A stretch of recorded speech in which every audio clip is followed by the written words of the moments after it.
Assalamualaikum warahmatullahi wabarakatuh. Ila khandiratin Nabil Mustafa Rasulullah sallallahu alaihi wasallam wa alaihi minal anbiya wal mursalin wal awliya wa syuhada wal syuhakin wal malaikatil muqarrabin khususan musannafan dal kitab Syekh Abdul Qadir Al-Jailani wa khususan man azizani hadal kitab Syekh Abdul Al-Jailani wa masyayikh asli. Laumul Fatihah. A'udzu billahi minasyaitonir rajim. Bismillahirrahmanirrahim. Alhamdulillahi rabbil alamin arrahmanir rahim maliki yaumiddin. Iyyaka na'budu wa iyyaka nasta'in ihdinas siratal mustaqim siratal ladzina an'amta 'alaihim ghairil maghdubi 'alaihim waladdallin. Bismillahirrahmanirrahim. Subhanaka la ilma lana illa ma 'allamtana innaka antal alimul hakim. La haula wa la quwata illa billahil aliyil azim.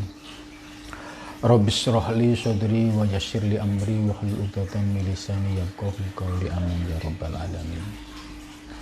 Qala musannif rahimakumullah wa nafa'ana bihi wa bi ilmihi fi darin amin ya rabbal alamin. Malam ini kita akan melanjutkan kajian kitab tafsir Al-Jailani, yaitu surat Al-Anfal dari ayat 1 sampai ayat 4. Namun sebelum membahas surat Al-Anfal ini ada muqaddimah yang ditulis oleh Syekh Abdul Qadir Jailani tentang penjelasan dari surat Al-Anfal ini. Bismillahirrahmanirrahim. Fatihatus suratil Anfal. La yahfa ala dawil albab al-mustaqsifina an lubbit tauhid al-mustahzihina an kusurihi inna man lam yataraqqa mimman yata'ata minhum taklib wassuluk fi sabili tauhid anil martabatil hayawaniyati walam yasil ila darajatil ulya al-insaniyah walam tasmar syajarata wujudihi wa dhuhurhi syamratal ma'rifah allati gharasat bi ajliha wa dhuharat li khusuriha. Maksud dari kalimah ini bahwa menurut Syekh Abdul Qadir Al-Jailani, bagi orang-orang yang disebut Dzul Albab, yaitu orang-orang yang memiliki kecerdasan spiritual, itu Dzul Albab. Jadi banyak sekali di dalam Al-Quran itu ya tentang membahas ulul albab, ya, termasuk di sini juga ala dzawil albab. Ulul albab yaitu orang yang memiliki kecerdasan spiritual. Artinya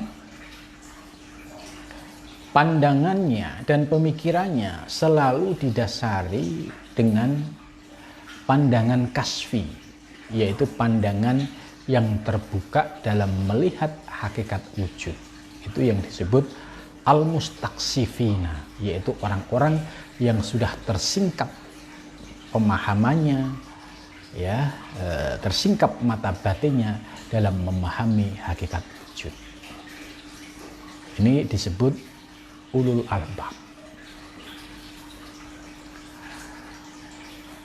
Selain itu, orang-orang yang termasuk ulul albab al-mustanzihina an kusurihi, yaitu bisa menyucikan Allah dari sifat-sifat kemakhlukan.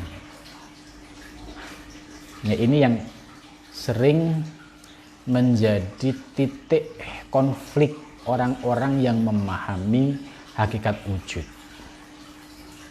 Banyak sekali orang yang memahami hakikat kemudian memiliki penafsiran soal hakikat bahwa alam adalah Allah, Allah adalah alam.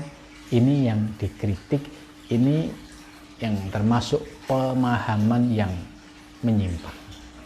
Maka Syekh Abdul Qadir Jailani al-mustanzihina an kusurihi, yaitu yang senantiasa menjaga sifat tanzihnya Allah dari segala sifat-sifat kemakhlukan. Jadi di sini jelas sifat tanzihnya Allah harus dijaga, tidak boleh dicampur aduk. Ya. Innaman lam yatarqa mimman yata'ata minhum taqlid wasuluk fisabilit tauhid anil martabatit hayawaniyat walam yasil ila darajatil aliyah. Man barang siapa lam yatarqa yang tidak taroki itu ya proses spiritual, yaitu naiknya sebuah pemahaman atau naiknya sebuah rasa dari wujud kemanusiaan, ya, tetap berada pada koridor tauhid, ya,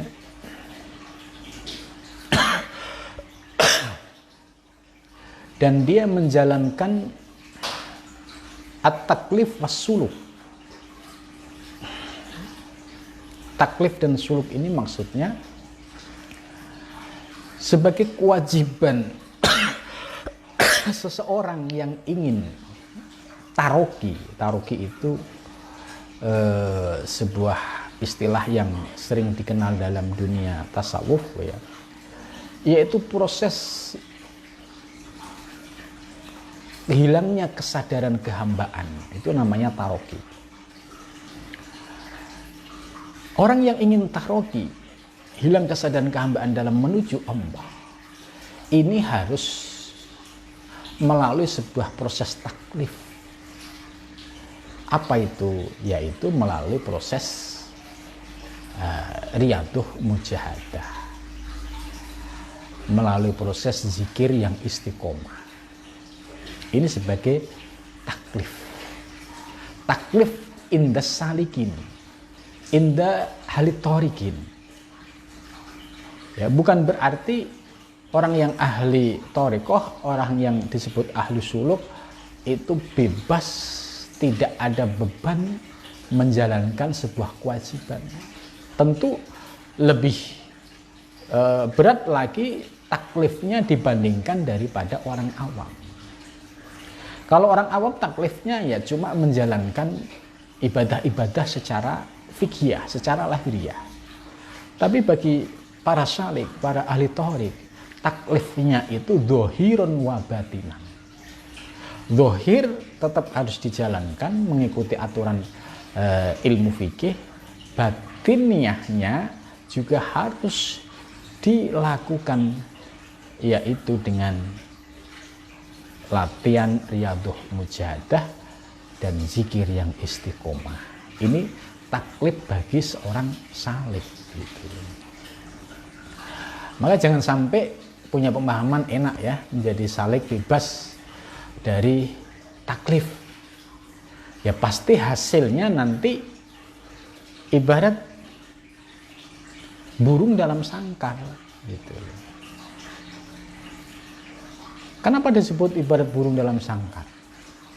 Ya karena dia merasa ya di sebuah tempat, kemudian dia terbang ke sana kemari, ternyata masih dalam kurungan.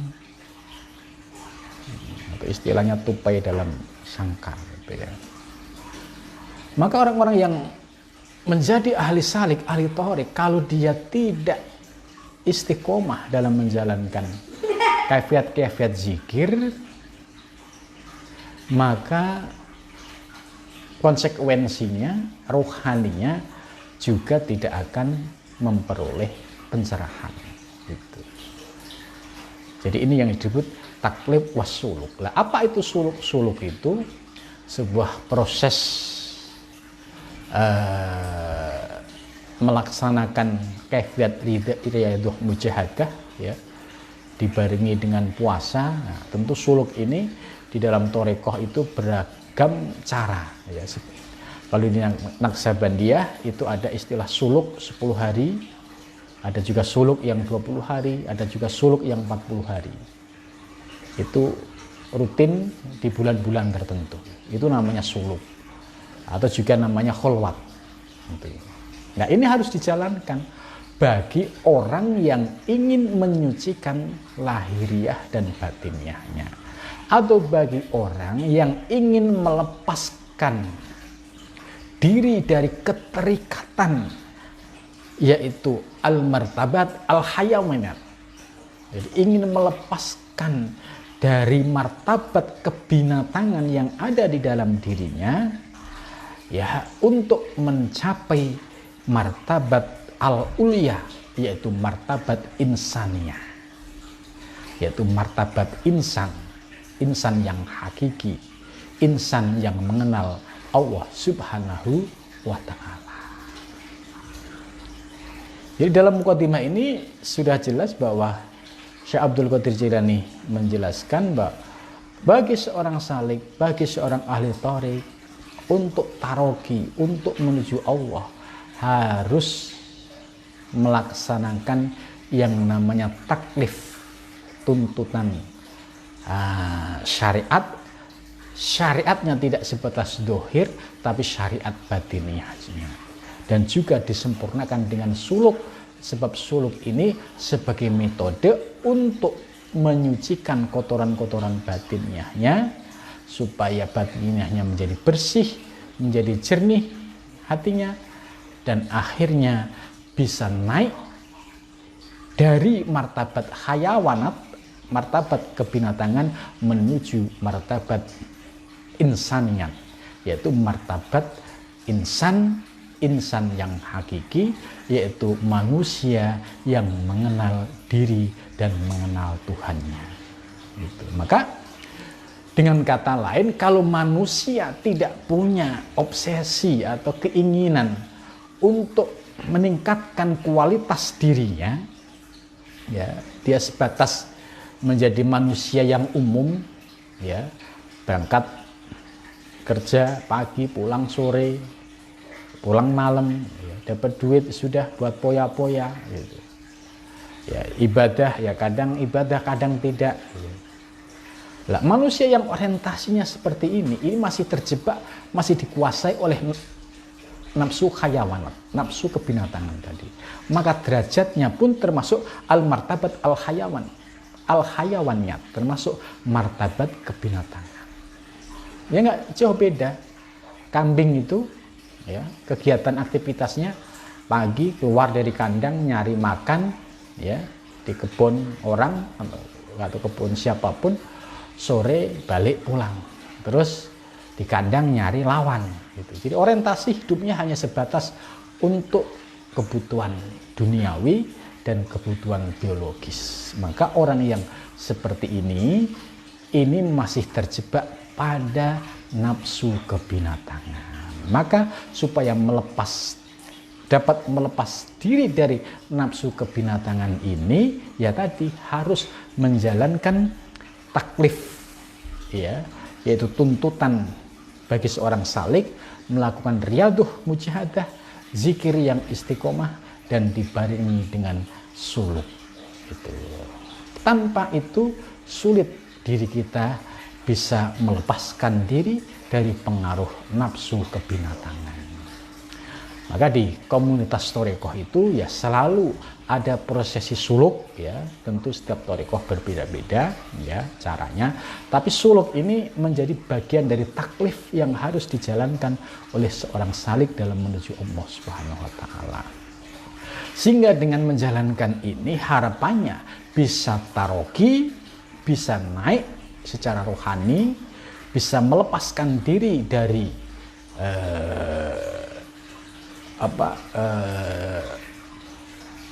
jebakan hawa nafsu hayawanat tadi, bisa melepaskan diri sehingga menjadi pribadi insan yang hakiki, yaitu insan yang mengenal Allah Subhanahu wa taala. Maka orang yang masih terjebak pada nafsu kebinatangannya, ya, dia ibarat punya pohon, itu tidak akan pernah buah. Gitu. Karena apa? Ya tidak pernah dikasih obat penyubur.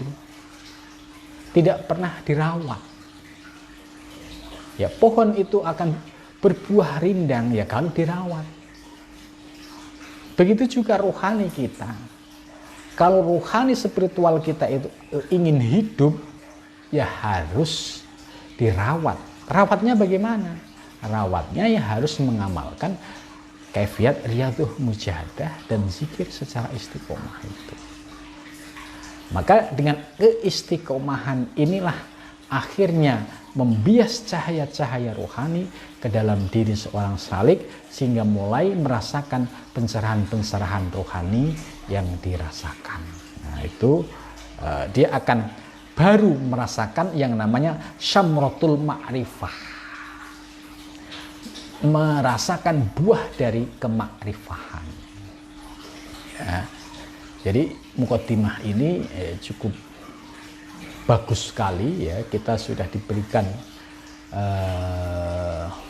penjelasan tentang muqaddimah surat Al-Anfal ini. Jadi artinya ya ini menjadi warning bagi kita, terutama orang-orang yang belum tersentuh ilmu tasawuf, ilmu thariqah. Ya hendaklah belajar, mulai belajar, mengkaji. Ya, paling tidak mendengarkan dulu. Ya, mendengarkan belum paham, ya dicoba lagi mendengarkan. Karena ilmu tasawuf dan ilmu thariqah ini yang dikaji adalah kedalaman diri kita, batiniahnya kita. Maka dengan mengkaji ini lambat laun nanti akan muncul mahabbah, kecintaan. Kemudian akan mulai sedikit-sedikit mulai bisa mengamalkan. Baik ya zikir yang mulai dari zikir yang tingkat awal ya, sampai zikir-zikir yang khusus yang sir. Nah, tentu semua ini harus dilakukan secara istiqomah. Maka syamratul ma'rifah, buah dari ma'rifah ini akan dapat dirasakan oleh para salik yang istiqomah di dalam menjalankan kaifiat riyadhah mujahadah ini.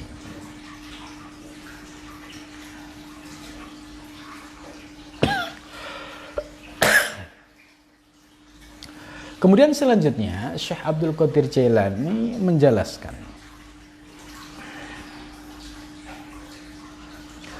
bahwa orang yang terjebak pada nafsu kebinatangan tadi itu potensi-potensi rohani itu tidak akan pernah dapat dirasakan. Jadi orang yang masih orientasi hidupnya duniawi, ya pokoknya dari pagi kerja, pulang malam, ya ibadahnya ya kadang eling kadang tidak tadi. Kemudian kalau dapat duit sudah orientasinya hanya untuk kepuasan hawa nafsu. Nah, orang-orang yang seperti ini dijelaskan oleh Syekh Qadir.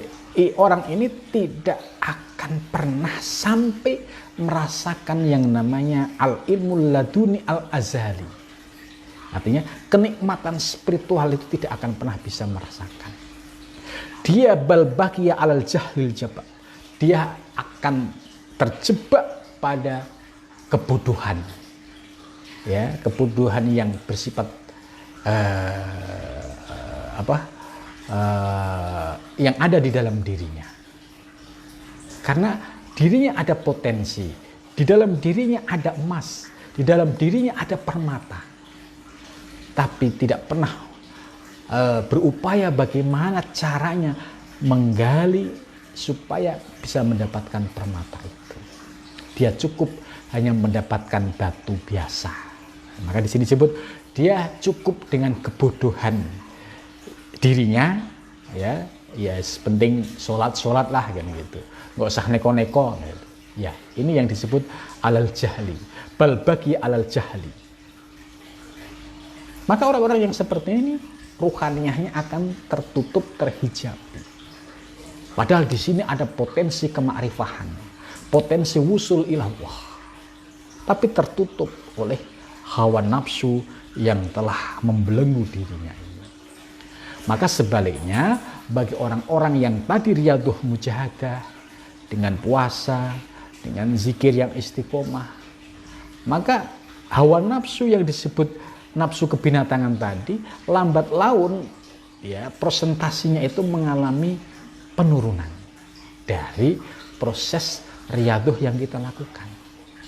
Maka ketika sudah mengalami penurunan, lambat laun potensi rohaniyah ini akan muncul, akan hidup, akan menerangi akal kita, hati kita, jiwa kita itu. Maka apa yang disampaikan oleh Syekh Abdul Qadir Jilani, selama seseorang itu tidak mau riyadhah mujahadah dan cukup dengan hanya menjalankan hal-hal yang formalitas, maka dia sulit untuk mencapai atau mendapatkan sebuah mutiara kemakrifahan. Padahal itu ada di dalam dirinya. Dia cukup dengan kebodohan dirinya, dia cukup dengan pemahaman tekstualnya, pemahaman yang ya serba terbatas, sehingga tidak ada pencerahan-pencerahan rohani yang ada di dalam dirinya. Itu. Maka orang yang demikian, jadi orang yang orientasi hidupnya duniawi, tidak pernah mau melaksanakan perjuangan melawan hawa nafsu, artinya dengan riyadhah mujahadah, zikir juga tidak pernah, maka orang-orang yang seperti ini selain tidak bisa mendapatkan pencerahan rohani, ilmu laduni, dia tetap dalam kebutuhan, maka orang yang demikian disebut fahuwa mayyitun hakikotan. Dia sesungguhnya mayit yang hakiki. Ya. Fahuwa mayyitun hakikoh. Dia adalah mayit yang sesungguhnya. Ya artinya ini manusia, wujudnya manusia. Tapi potensi ilahiyah yang ada di dalam dirinya terhijabi. Sehingga yang muncul adalah nafsu-nafsu kebinatangan. Orientasi hidupnya, orientasi duniawi. Diajak sholat berat, diajak infak berat, diajak sedekah berat, diajak menuju Allah berat. Ya. Sebab hitung-hitungan matematikanya masih kuat. Ntar kalau saya infak, ntar buat modal saya apa? Ntar gimana? Jadi masih pakai hitung-hitungan matematik. Ya, tidak yakin kepada Allah bahwa seseorang yang berinfak di jalan Allah itu akan dilipatkan 700 kali lipat. Ini belum yakin, belum sampai itu. Karena orientasi hidupnya duniawi tadi. Kalau orang yang orientasi hidupnya duniawi, maka hidupnya pragmatis dampaknya. Pragmatis ya semua hitung-hitungan matematika. Saya berbuat begini dapat untung apa? Saya berbuat begini, saya menolong Anda kira-kira dapat apa? Oh saya nggak ada untungnya, ngapain dilakukan? Ya, ini dampak dari orang yang tertutup mata hatinya sehingga menyebabkan orientasi hidupnya serba pragmatis. Dia mau menolong orang, tapi dengan catatan harus dipublikasikan supaya orang tahu gitu. Jadi nggak ada keikhlasan di dalam dirinya. Maka orang yang seperti ini adalah orang yang masih dalam genggaman hawa nafsu hayawan, yaitu nafsu kebinatangan. Maka sulit untuk mencapai pada kualitas derajat martabat al-insaniyah, martabat manusia sejati. Gitu. Wa in kana hayyan suratan, sekalipun dia hidup dan ada rupanya gitu ya. Maksudnya walaupun gemblegernya itu manusia gitu. Tapi sesungguhnya itu dia mayit. Karena hatinya tertutup, tidak punya kesadaran tentang ketuhanan. Ya. Ini yang disebut oleh Syekh Abdul Qadir Jilani bahwa mayitun. Inilah yang mayit hakiki. Dan orang seperti ini ya sekalipun dia hidup ada bentuknya, tapi derajat dan kualitasnya adalah derajat hayawan. Gitu. Wa ma'a mautihim wa jahlihim.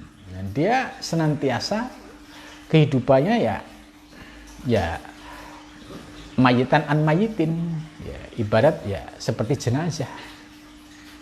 Nggak ada orientasinya untuk menuju Allah, nggak ada orientasinya untuk keinginan berjumpa dengan Allah, nggak ada orientasinya untuk rindu dengan Allah.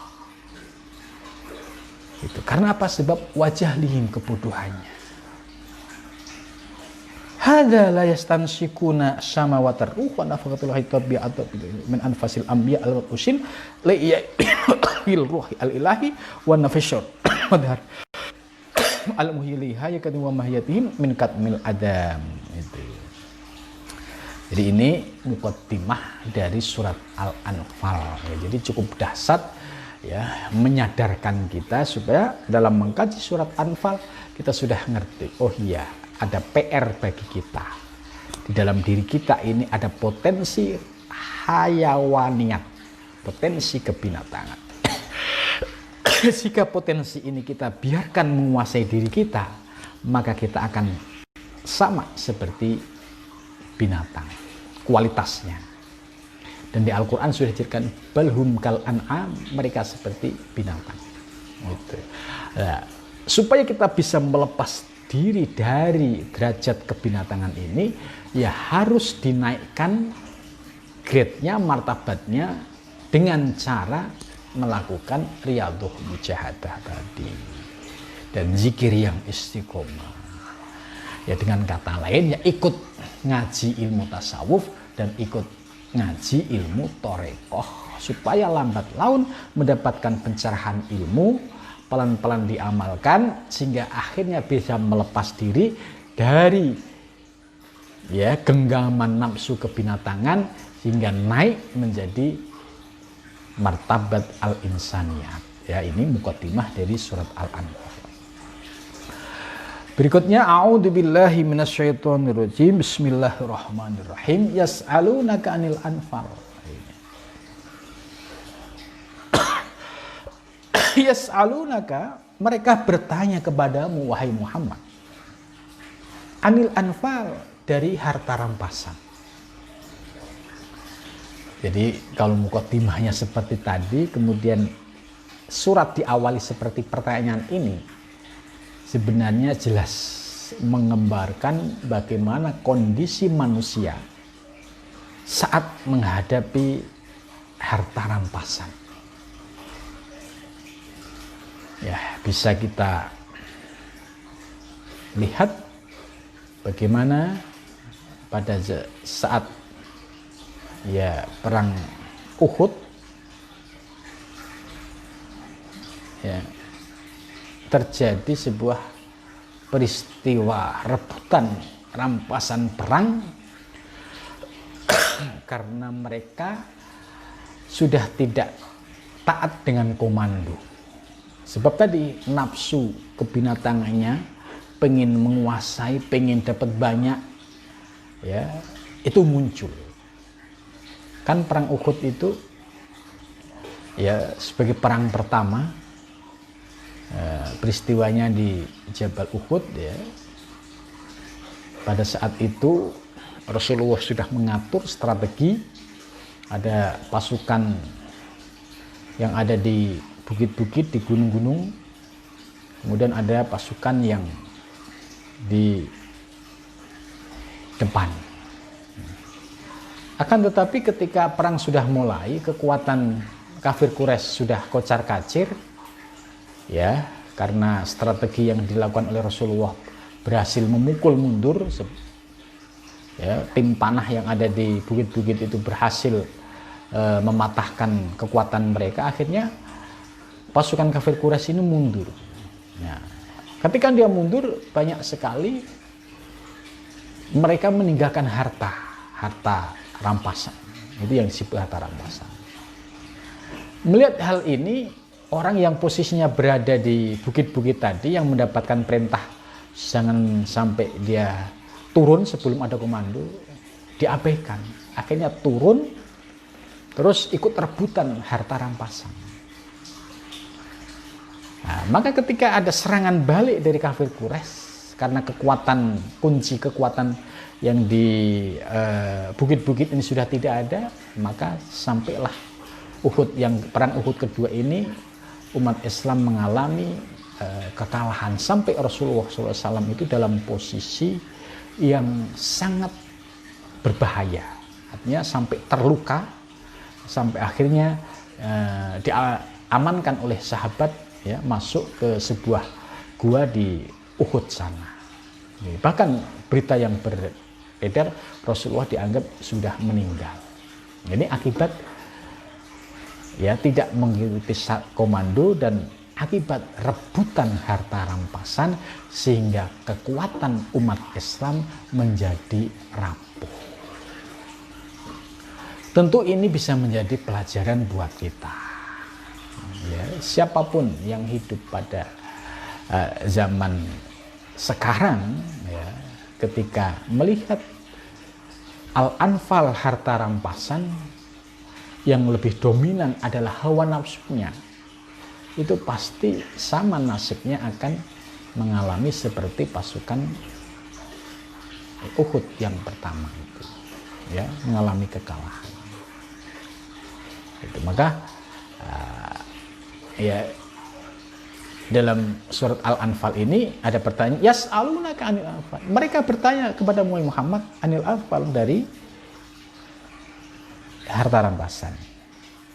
Ai an qismatil ghanaim, gitu. Bagaimana cara membagi gonimah itu? Ya.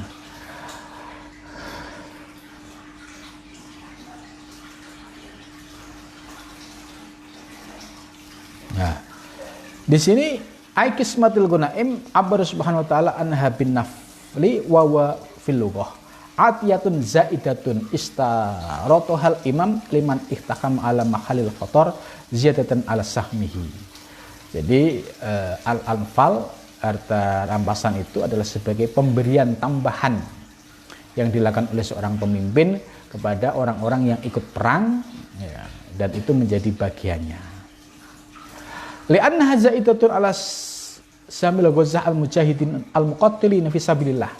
Itu sebagai tambahan dan bagian atas orang-orang yang berperang, berjuang di jalan Allah. Tujuannya li'i kalimatillah, semata-mata untuk meninggikan kalimat Allah. Talaban limardatihi, tujuannya semata-mata untuk mencari ridho Allah Subhanahu wa taala. Nah, ini ciri-ciri orang yang layak mendapatkan Al-Anfal. Jadi mereka memang berada di posisi peperangan itu. Dan mereka niatnya semata-mata li'i kalimatillah. Semata-mata ingin mendapatkan ridho dari Allah. Bukan dengan tujuan perang, kalau menang saya akan mendapatkan harta rampasan yang banyak. Ini berarti tujuannya sudah bukan li'i kalimatillah, tapi lidunya wa ma fiha. Maka ketika perang ini, ya, menjaga niat dan hati ini cukup penting. Jangan sampai hatinya terpleset, ya, orientasinya untuk mengejar rampasan perang, tidak untuk mencari ridho Allah. Yang benar yang akan berada di jalan Allah adalah orang yang niatnya lurus, semata-mata li'i kalimatillah, dan semata-mata untuk mendapatkan ridho dari Allah Subhanahu wa taala. Kemudian dijawab, kul, jawablah, katakanlah wahai Muhammad, Al-Anfal, bermula semua harta rampasan, kulluha, semuanya, ini lillah, itu milik Allah. Itu. Jadi ini untuk memurnikan niat orang-orang yang ikut berjuang bersama Nabi. Itu jangan sampai ini menjadi tujuan. Kalau tujuan para sahabat perang supaya mendapatkan kedudukan, perang supaya mendapatkan ghanimah, perang supaya, ini sudah orientasi tujuannya sudah duniawi, bukan li'i kalimatillah. Maka di sini ayat turun Al-Anfal, kulil anfal lillah. Semua harta rampasan adalah milik Allah. Maka kalau itu milik Allah, ya berarti ya harus mengikuti aturan yang telah ditetapkan oleh Allah Subhanahu wa taala. War rasul dan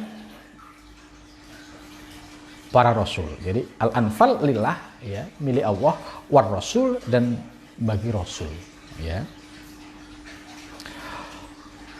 Maka dalam menghadapi harta rampasan ini, fattaqullah, ya, maka bertakwalah kepada Allah Subhanahu wa taala. Artinya jangan sampai muncul hawa nafsu yang lebih dominan sehingga muncul sifat rakus, serakah, ingin mendapatkan harta rampasan sebanyak-banyaknya, akhirnya menjadi pertikaian sesama, ya, saudara sendiri karena rebutan harta rampasan. Ini jangan sampai seperti ini. Kenapa ini terjadi seperti ini? Karena niatnya sudah salah. Ya, maka kalau orang yang sudah paham bahwa harta rampasan itu akan dikumpulkan dan nunggu komando Rasulullah Shallallahu Alaihi Wasallam, tentu Rasul akan bijak dalam membagikan. Jangan sampai muncul nafsu serakah kita. Ya, kalau nafsu serakah itu kan maunya diambil semua. Tapi kalau dia sudah punya kontrol diri, ya, dia akan mengambil seperlunya, atau dia akan menerima apa yang menjadi bagian dirinya. Maksud dari Al-Anfal ini, ya, memiliki penjelasan yang universal, termasuk dalam kehidupan yang sekarang ini, ya. Tentu kita sebagai umat Islam dan tentu bagi para pendakwah, ya, jangan sampai kita tadi tergelincir kepada rebutan harta rampasan. Kalau kita berdakwah orientasinya hanya mengejar harta rampasan, itu sudah berada di luar jalan Allah. Karena yang muncul adalah nanti hawa nafsunya. Maka tantangan bagi para pendakwah di era modern, sekalipun di tengah perkotaan, niat dakwah harus semata-mata lillah karena Allah. Maka kalau kita sudah bisa lillah karena Allah, ya, kita akan mendapatkan balasan, ya, lahir maupun batin yang diberikan oleh Allah Subhanahu wa taala. Tapi kalau orientasinya sudah bergeser hanya ingin mengejar harta rampasan tok, ya, maka perjuangannya itu kering karena tidak didasari dengan keikhlasan. Maka penting sekali, ya, ilmu ikhlas, ya, bagi para pendakwah di dunia modern ini, supaya orientasi dakwah kita tetap istiqomah di jalan Allah, tidak silau dengan duniawi dan tidak silau dengan hiruk pikuk duniawi, ya. Karena ini sebagai contoh bagaimana perumpamaan Al-Anfal itu. Kalau ini diartikan secara letterlet, tekstual, ya, zaman sekarang sudah nggak ada harta rampasan karena sudah nggak ada perang.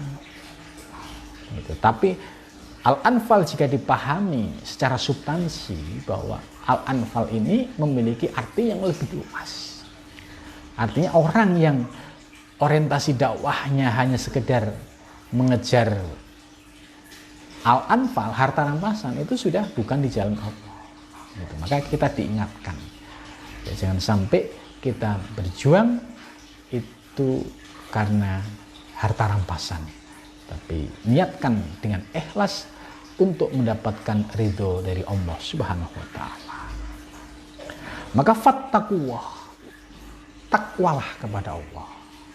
Takwa itu artinya, ya, memiliki kesadaran, ya, di dalam dirinya untuk senantiasa memperhatikan apakah harta yang dia gunakan ini ya haknya atau tidak.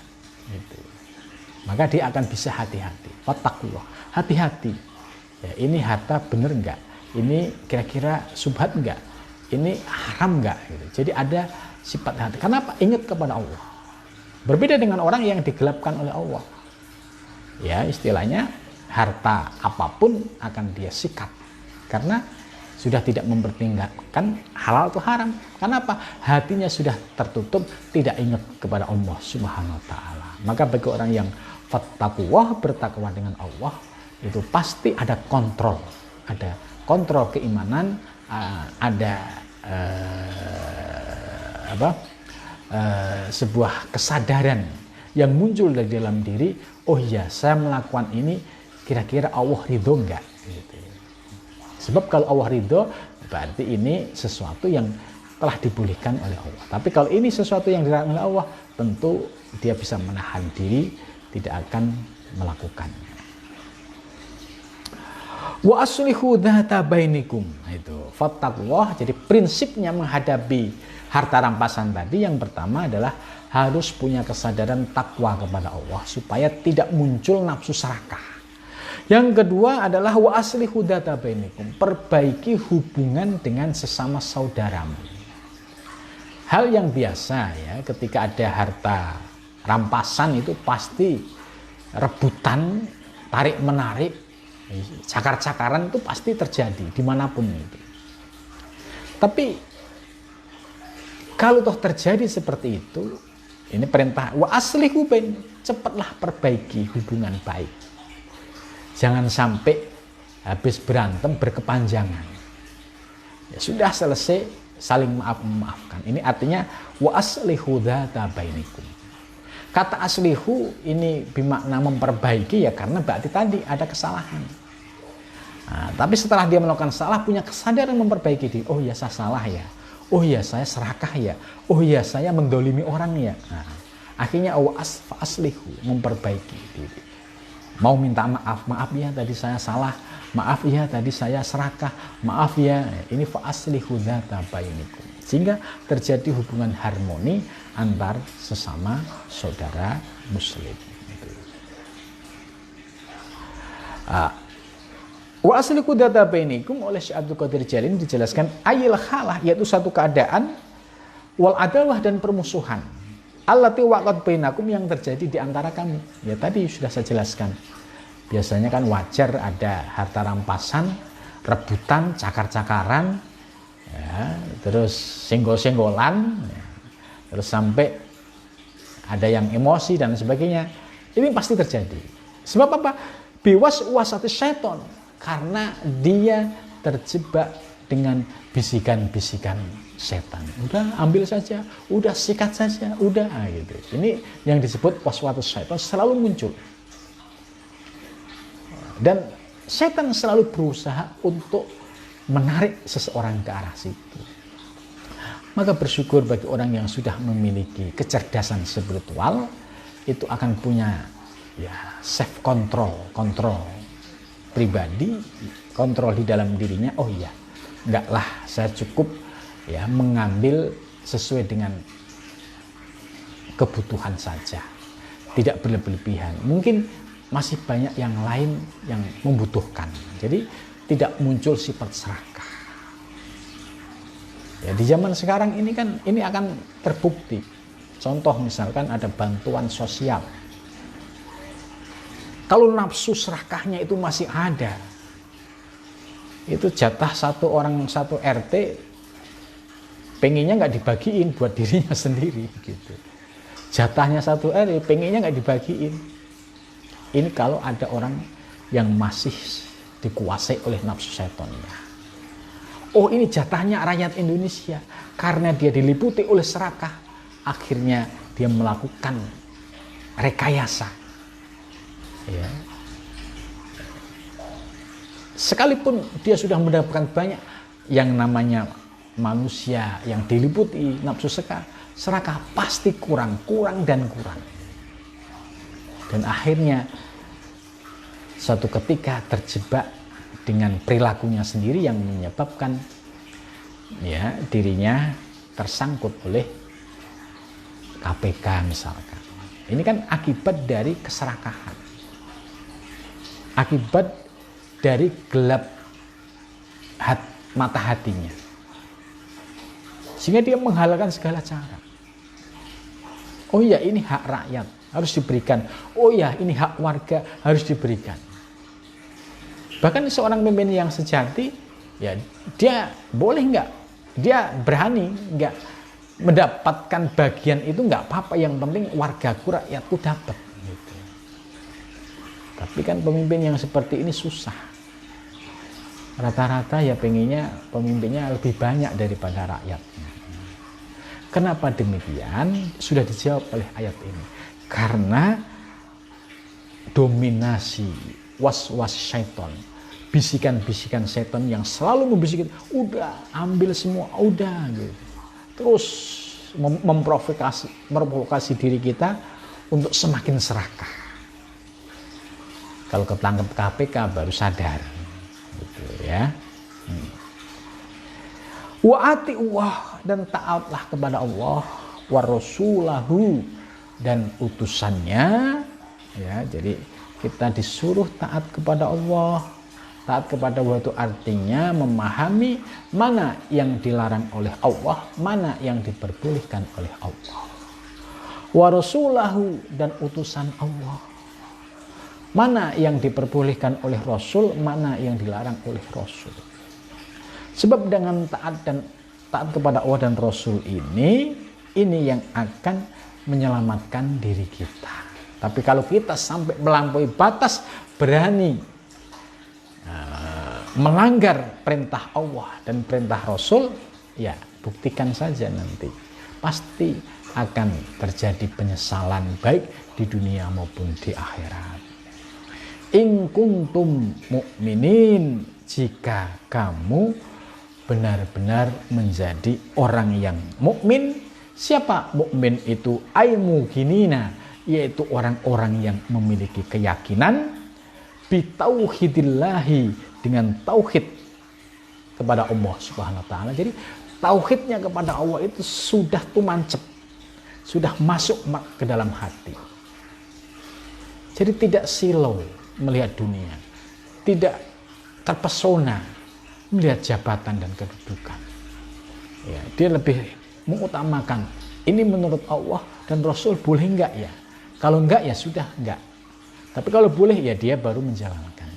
Ini artinya dia sudah punya kesadaran tauhid di dalam dirinya.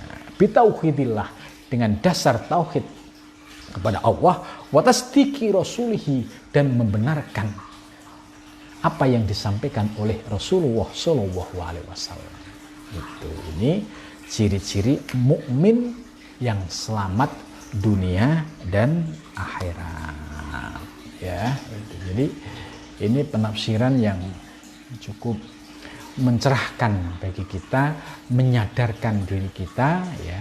Karena seringkali kalau kita membaca terjemahan Al-Quran, ya normatif saja dibaca terjemahannya, tapi tidak ada uraian dan penjelasannya sampai sedetil ini, ya.